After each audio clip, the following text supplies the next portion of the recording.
সমাবেশে নেতাকর্মীদের সমাগম সহ সার্বিক কি অবস্থা দেখছেন সেটি একটু জানতে চাই আপনার কাছ থেকে। এরই মধ্যে সমাবেশের আনুষ্ঠানিক যে কার্যক্রম সেটি শুরু হয়েছে। মূলত অঙ্গ এবং সহযোগী সংগঠনের যারা শীর্ষ নেতৃবৃন্দ রয়েছেন তারা বক্তব্য দিচ্ছেন এবং বাংলাদেশে গত 17 বছর শ্রমিকদের যে ন্যায্য মজুরি থেকে শুরু করে শ্রমিকদের অধিকার যেভাবে ক্ষুণ্ণ হয়েছে সেসব বিষয় নিয়ে মূলত বক্তারা বক্তব্য দিচ্ছেন এবং সেই সঙ্গে বিএনপি সরকার তারা শ্রমনীতি যে সেখানে শ্রমিক বান্ধব শ্রমনীতি করা হয় সেই রকম একটি দাবি এখান থেকে উত্থাপিত হয়েছে এবং প্রচুর নেতাকর্মী এরই মধ্যে পল্টন বিএনপি কেন্দ্রীয় কার্যালয়ের সামনে এসে হাজির হয়েছেন। এখনো প্রধানমন্ত্রী তারেক রহমান এসে পৌঁছাননি, তবে খানিক বাদে তিনি এসে পৌঁছাবেন।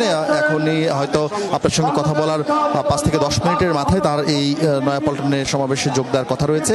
এখন মূলত সার্বিকভাবে মূলত সেই পরিবেশ তৈরি করা হচ্ছে যাতে তিনি নির্বিঘ্নে মঞ্চে আসতে পারেন এবং শুধুমাত্র শ্রমিক দলের নেতাকর্মী নন, সেই সঙ্গে বিএনপির অন্য যে অঙ্গ এবং সহযোগী সংগঠনের নেতৃবৃন্দ রয়েছেন, বিশেষ করে ছাত্রদল, যুবদল, স্বেচ্ছাসেবক দল থেকে শুরু করে মহানগর বিএনপির সেই নেতৃবৃন্দরাও কিন্তু আজকের এই শ্রমিক সমাবেশে যোগ দিয়েছেন এবং এরই মধ্যে নাইটাঙ্গেল মোড় থেকে ফকিরাপুল মোড় পর্যন্ত আসলে তিল্লার ঠাঁই নেই, পুরো জায়গাটি বিএনপি নেতাকর্মীদের অবস্থান নিয়েছেন। এর বাহিরেও প্রচুর নেতাকর্মী যারা এই সড়কে জায়গা না পেয়ে তারা বিভিন্ন জায়গায় সেখানে অবস্থান নিয়েছেন।